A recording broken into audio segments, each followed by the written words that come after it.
Hi everyone, today let's talk about the potential for a lost decade.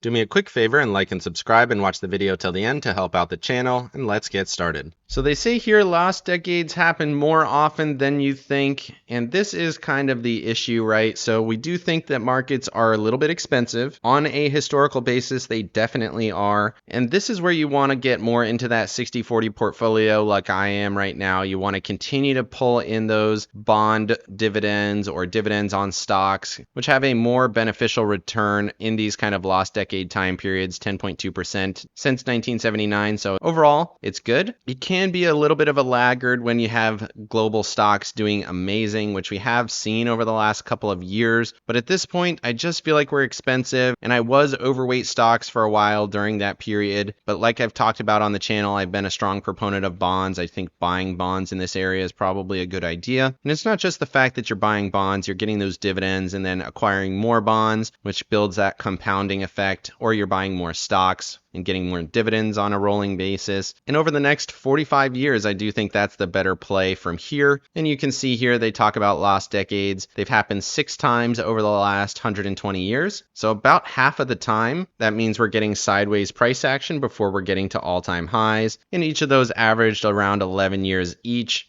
But like I said, you can still get really good returns on the dividends, acquiring more positions as they continue higher over the medium to long term. You can see all of those last decades here, 1900 to 1920, sideways action, from 1930 up into 1940s, sideways action, multiple time periods where this happens. You can continue to watch it. And then you can see 2000 into 2010 was our most recent lost decade, down 1.6% during that time period. But if you are maintaining dividends and continuing to dollar cost average, then you are still getting a better position over time once we get into that very strong period. But the thing that they're highlighting here is these start with very high valuations for stocks or bonds. Right now, bonds are not super expensive. They were for a while. And then if you've been paying attention to the markets, we've had that really big downturn. And what they're highlighting here is don't ignore the risk. I am positioned right now for more dividends, more cash flow type investments. Not all the way, but at least a little bit. I do think we're going to be relatively flat, if not bearish, over the next 10 years. Doesn't mean you can't go higher in the short term. You can see even during these periods, if you zoom in a little bit, you can see there are some peaks and valleys where you can have very strong runs or very bearish periods. And if you trade those well, you can still make money. Let me know down in the comment section if you think we're going to have another last decade. It seems like stocks are very expensive.